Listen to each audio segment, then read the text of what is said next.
Again.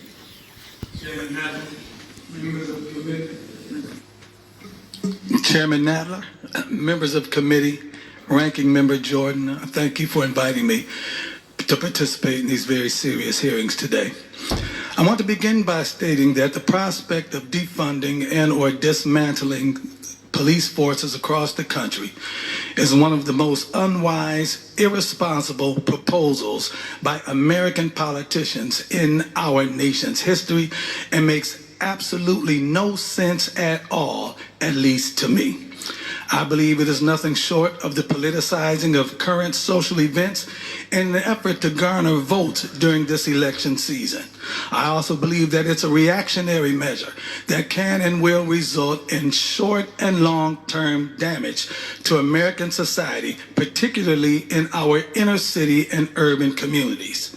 Now, I recognize the fact that the elimination of excessive force and physical retaliation by officers of the law against American citizens is paramount today. I recognize the fact that racial profiling and the harsh treatment of minorities is a very real reality that must be eliminated immediately. I myself can testify of times in my life when I felt racially profiled by police. I can testify of times in my life when I was pulled over for driving while black. I can testify of giving my grandson, who is now of driving age, the talk of how to properly behave if pulled over by police because he had the question of a very real fear of the possibility of death at the hands of police. In fact, my very first interaction with police when I was 13 years old resulted in me being roughed up. I could very easily have been George Floyd. George Floyd could have very easily been me, my brothers, my friends, or any number of any other black men in America. However, I do not recommend throwing the baby out with the bathwater by labeling all police officers as bad cops simply because of the bad actions of a rogue segment of those whose job is supposed to be to protect and to serve American citizens. In fact, in certain inner city communities across America, increased funding for police and increased police presence is actually necessary in order to enforce the law and to guarantee the safety and the security of law-abiding members of those communities. As one who was formerly in that street life years ago, I might be a pastor, but I didn't come down from heaven. I came up out of hell with the rest of everybody else. I was formerly in that street life. I know very much about the criminal element, and I can state definitively that the criminal element in and of society would enjoy nothing better than a reduction in police presence and police power. It would allow those with criminal intentions and criminal actions to flourish virtually unchallenged in the communities of America. The law-abiding members of society would be directly threatened by the absence of police or the inability of police to respond to criminal activities, and in many cases would endeavor to take the law into their own hands to ensure their safety and well-being, as evidenced by the response of some who decided to defend themselves and their property from vandalism. An absence of police presence could potentially give rise to acts of domestic terrorism, mob rule, gang rule, neighborhood intimidation, oppression, and vigilantism. Defunding of police departments has already happened in a number of American cities, and rather than remedying problems, has actually made conditions much worse. The city of Cleveland, my hometown, is a prime example of the result of police defunding. In 2004, the city of Cleveland laid off 285 officers. The entire police budget was slashed by 31%.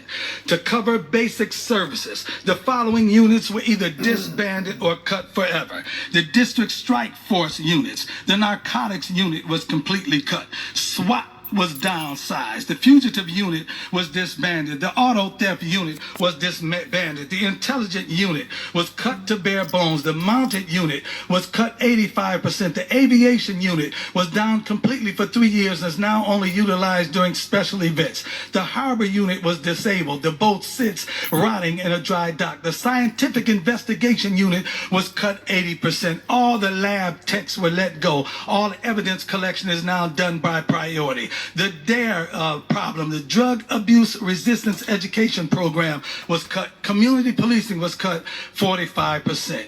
Cleveland went through a decade-long downsizing, which saw the department reduced from 1,900 officers to 1,500 officers on average. Zone car coverage, which directly affects citizens, has been cut.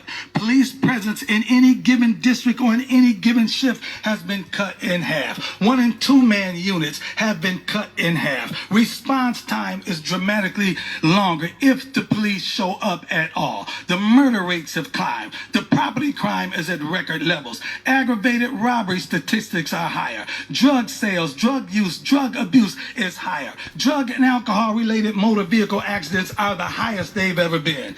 Cleveland has went from a relatively safe city per capita to an unbelievably unsafe city. Calls for service have increased even though the population has dropped significantly over the last 20 years.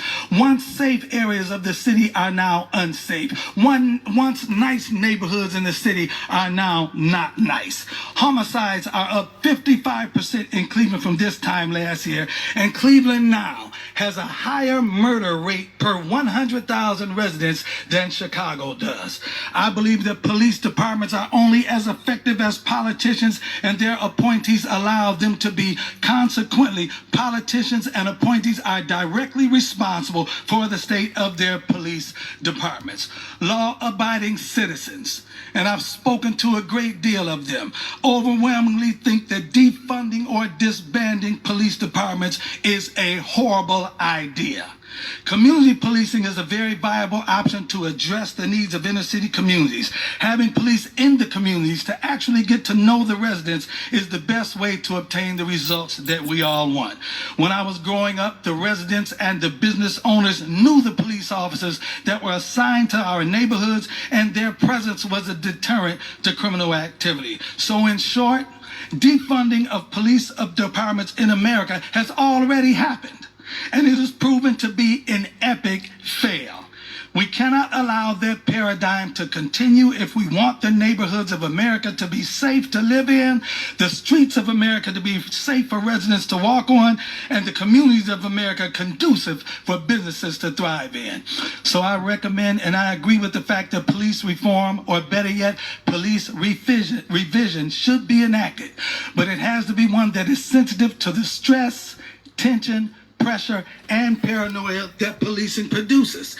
The fact that on any given day, any given call, any given stop can result in an officer's death can be very challenging mentally, while also being sensitive to the citizens of America who are supposed to be protected by the police and not be enemies of the police, whether in the suburbs or in the inner cities, whether we're black, white, red, yellow, or brown. I really believe that most police officers, most cops began their careers, most bad cops began their careers as good cops, but they allowed the rigors of their job to affect their perspectives and their social interaction with those they are supposed to protect, and they began perceiving those that they are supposed to protect as those they themselves need to be protected from. I'm in agreement. I endorse police reform, but it has to be sensitive to both sides of that issue.